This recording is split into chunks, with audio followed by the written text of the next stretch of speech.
तब राजकुमारी ने किसी प्रकार से उसे बात को टाल दिया। इसी प्रकार से कई वर्ष बीत गए। कुछ समय बाद रानी ने फिर एक पुत्र को जन्म दिया। तब राजा ने फिर से अपनी रानी से वही बात दोहराई।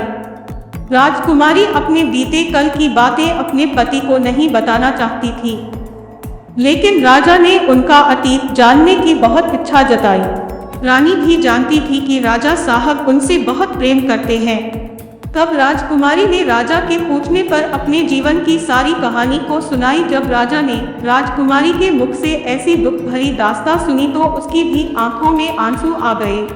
राजा उसके पिता को धिक्कारने लगा। उसके बाद रानी से बोला कि है रानी, अगर मैं तुम्हें तुम्हारे पिता से मिलाने ले चलूं तो क्या तुम मेरे साथ चलोगी? प्रिय दर्शकों, उसे राजकुमारी ने अपने पिता से मिलने से इनकार कर दिया। राजा ने बहुत आग्रह किया कि तुम्हें एक बार अपने पिता से जरूर मिलना चाहिए। राजा के बार बार निवेदन करने पर रानी अपने पिता से मिलने को तैयार हो गई। अगले दिन राजा ने राजा प्रताप के यहाँ जाने का निश्चय किया। रथ सजवाया गया, जाने की पूरी तैयारी हो गई। तभी राजा के पास एक जरूरी काम आ गया। राजा को बहुत जरूरी अपने दूसरे शहर में जाना था। राजा ने अपने मंत्री और सेनापति से कह दिया कि तुम सेवा की एक टुकड़ी लेकर रानी के साथ चले जाओ, मैं अपना काम निपटा कर वहीं पहुंच जाऊंगा। प्रिय दर्शकों, इस प्रकार राजा चंद्रभान ने अपने मंत्री और सैनिकों के साथ में अपनी रानी और बच्चों को राजा प्रताप के राज्य को रवाना कर दिया। रानी को भली भांति समझा दिया कि अपने पिता के यहाँ जाकर तुम घबराना नहीं, क्योंकि मैं तुम्हारे पहुंचने से पहले ही पहुंच जाऊंगा। दर्शकों, इधर राजा चंद्रभान का मंत्री और सेनापति कुछ सुना को साथ लेकर राजकुमारी के साथ राजा प्रताप के राज्य की तरफ चल पड़े। राजा चंद्रभान के राज्य से राजा प्रताप का राज्य काफी दूर था, इसलिए चलते चलते रास्ते में ही उन्हें शाम हो गई। एक जगह पर उन्होंने अपने डेरा तंबू जमा दिए। आप भर वहीं रुकने का निश्चय किया। प्रिय दर्शकों, जहाँ पर राजकुमारी का डेरा लगाया गया था, उसी जगह पर मंत्री ने भी अपना डेरा लगा दिया था। ठीक उसके बराबर में मंत्री का डेरा देखकर के राजकुमारी ने जवाब दिया, ही मंत्री, क्या तुम लाते हो कि? क्योंकि मैं एक राजा की बेटी हूँ और एक राजा की पत्नी भी। मेरे बराबर में यह डेरा क्यों लगता रहे हो? तुम अपना डेरा ले जाकर कहीं दूसरी जगह लगाओ। मंत्री ने जवाब दिया है, रानी साहिबा, महाराज ने हमें आपकी देख के लिए भेजा है। यदि आपको और आपके बच्चों को कुछ हुआ तो हम राजा को क्या जवाब देंगे? प्रिय दर्शकों, इधर राजकुमारी के बार बार मना करने पर मंत्री बिल्कुल नहीं माना। फिर क्या हुआ? इधर शाम को सबने खाना खाया, रात्रि का समय हो गया। सभी लोग पैदल यात्रा चलकर आए थे। हर थके होने के कारण सब जल्दी ही सो गए। रात्रि के दूसरे पैर में मंत्री जो था राजकुमारी के डेरे में घुस आया। जैसे ही मंत्री राजकुमारी के डेरे में घुसा तो तुरंत ही एकदम से राजकुमारी उठकर बैठ गई। वह मंत्री की बुरी मनसा को भाग गई थी। अब तो राजकुमारी को अंदाजा हो गया था कि मंत्री के मन में किसी न किसी प्रकार का जरूर खोट है। जैसे ही मंत्री को राजकुमारी ने अपने डेरे में देखा, एकदम से ललकार कर बोली, खबरदार, जो मुझे छुआ डेरे से तुरंत बाहर निकल जाओ। रानी ने मंत्री को बार बार डेरे से बाहर जाने के लिए कहा, लेकिन मंत्री ने कोई बात नहीं मानी। मंत्री धीरे धीरे करके आगे बढ़ता ही चला गया। तब राजकुमारी ने जवाब दिया है, दुष्ट मंत्री, क्या तुम्हें अंदाजा है तुम यह क्या करने जा रहे हो? भलाई चाहते हो तो अभी डेरा से बाहर निकल जाओ। प्रिय दर्शकों, उसे राजकुमारी की बात मंत्री ने अनसुनी कर दी। तब इस समय पर राजकुमारी ने अपने बड़े बेटे को मंत्री के सामने कर दिया और बेटे को सामने खड़ा करने के बाद में राजकुमारी ने मंत्री को भगवान और बेटे की दुहाई दी। पीछे लौट के लिए मंजूर नहीं हुआ। मंत्री के दिमाग में शैतान घुस चुका था। वह वासना में अंधा हो चुका था। उसी समय उसे कुछ दिखाई नहीं दे रहा था। उसके दिल और दिमाग में रानी का सुंदर चेहरा बसा हुआ था। मंत्री एकदम आगे बढ़ा और तलवार निकालने के बाद राजकुमारी के बड़े बेटे का सिर धड़ से अलग कर दिया। बेटे का सिर काटने के बाद में राजकुमारी तुरंत ही समझ गई कि यह दुष्ट मंत्री अब नहीं मानेगा।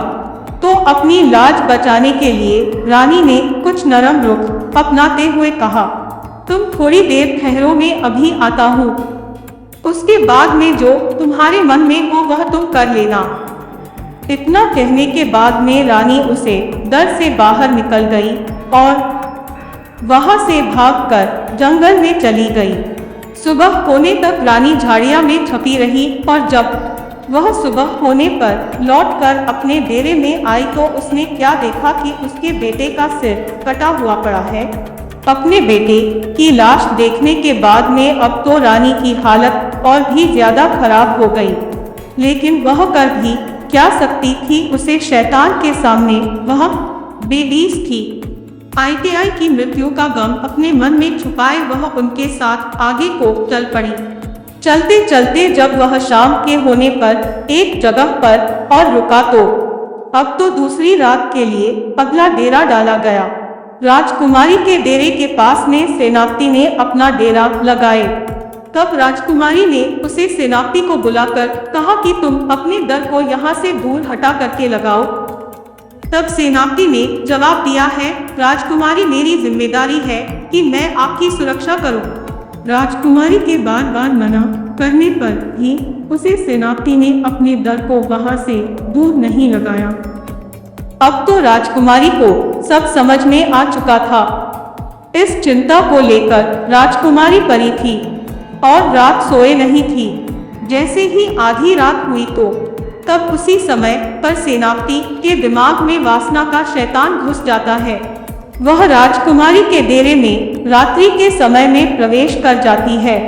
राजकुमारी ने उसे सेनापति को भी ललकार कर कहा कि है सेनापति, क्या तुम जानते नहीं कि मैं कौन हूँ? तुम्हें पता होना चाहिए, मैं एक राजा की पत्नी हूँ, राजा की बेटी भी हूँ। यह सब जानते हुए भी तुम मेरे डेरे में घुसे चले आ रहे हो। तुम तुरंत ही मेरे डेरे से बाहर निकल जाओ। प्रिया दर्शकों को वह दुष्ट सेनापति कहाँ मानने वाला था। उसके हृदय में तो कामवासना उत्पन्न हो गई थी। वह तो कामवासना के चक्कर में अंधा हो चुका था। इसीलिए राजकुमारी के बार बार निवेदन करने पर भी उस सेनापति ने राजकुमारी की एक नहीं मानी। जब वह रानी की ओर बढ़ने लगा तो राजकुमारी ने अपने छोटे बेटे को उसे सेनापति के सामने खड़ा कर दिया और उसकी कसम दी, तुझे मेरे बेटे की कसम है, यदि तुमने मेरे ऊपर बुरी नजर डाली भी तो। राजकुमारी के इन शब्दों को सुनने के बाद में उस सेनापति ने अपने ज्ञान से तलवार निकाला और उस छोटे से बेटा का सर कट करके अलग कर दिया। इस प्रकार से राजकुमारी के दूसरे बेटे का भी सर कट गया। तब इस समय पर राजकुमारी ने कहा है, सेनापति तुम थोड़ा सा रुको, मैं अभी आता हूँ। उसके बाद में जो तुम्हारी इच्छा हो वह तुम मेरे साथ कर लेना। प्रिय दर्शकों, चिड़िया आगे कहती है कि सेठ जी अब तो राजकुमारी वहां से भाग निकली और भागते भागते वह जंगल में चली गई। आगे जाकर उसे एक गहरी नदी दिखाई दी।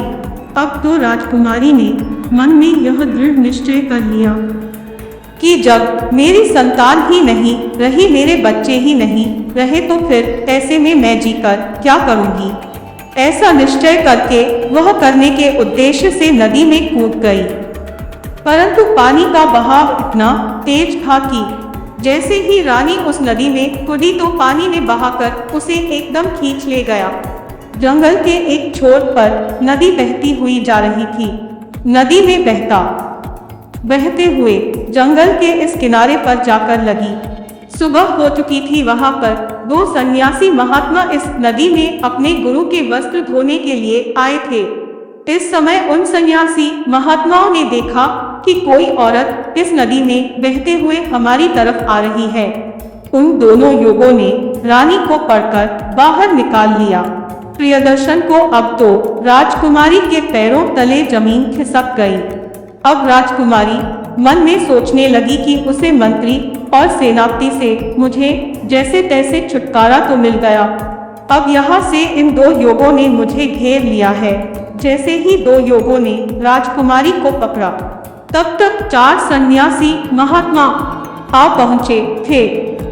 अब राजकुमारी और भी ज्यादा डर गई, पूछने लगी, अब तो मैं यहाँ पर और भी बड़ी मुसीबत में फंस गई हूँ, अब क्या होगा। प्रिया दर्शकों, वह रानी इतनी सुंदर थी कि जो कोई उसे देख लेता था वह पागल हो जाता था।